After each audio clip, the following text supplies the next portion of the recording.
I'm Stephanie Carr, a designer, educator, dance instructor, and performer. If that sounds like a lot, it is.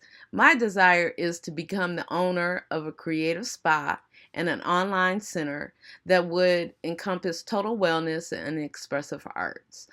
Teaching allows me to combine my knowledge of history and culture with my love of arts. My goal is to utilize the concepts that are in the instructional design master's program to be able to develop training programs for art and culture.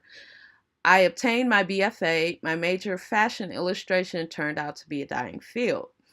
I then adapted, utilizing skills that I learned in illustration and design. As Green states in his book Mastery, the first is apprenticeship, the second is creative active, and the third is mastery. My apprenticeship began when I obtained a position in an ad agency. And in the fit of fury, the creative director said that I would never be a great designer. And I made it my personal mission to become better, in essence, to become a master. I have gained many skills and have had many jobs during my creative active phase, my client focus, cultural, and nonprofit, with an emphasis on events, music, and entertainment. 18 years after leaving the agency, I received an apology from the creative director on LinkedIn. During our exchange, I felt grateful for the experience obtained, and at that point, I knew that I had attained my first mastery.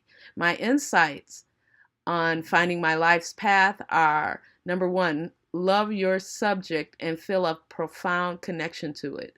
Number two, finding a niche reduces competition and gives you space to grow. Number three, rebel and find your own path without outside influences.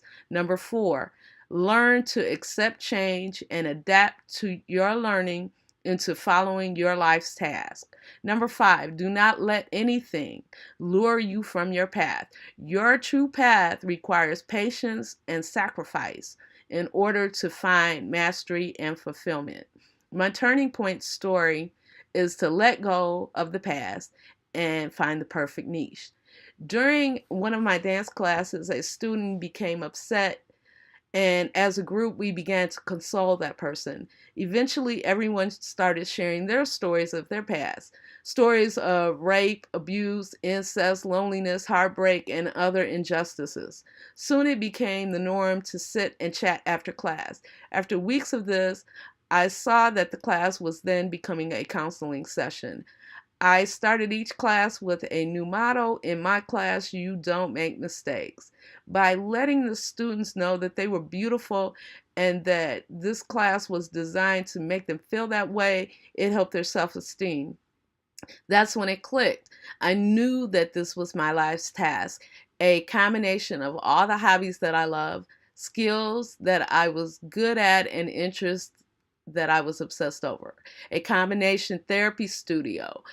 I was not tied to being a designer and an educator. As Green stated, change is inevitable. But instead, I am foreseeing and making my own changes and adapting to my new life's tasks. I realized that I wanted a space where people could go dance, but why limit it to just that? But all forms, including movement, visual, writing, drama, etc. I want to adapt my life tasks and not hold on to the past way of doing things.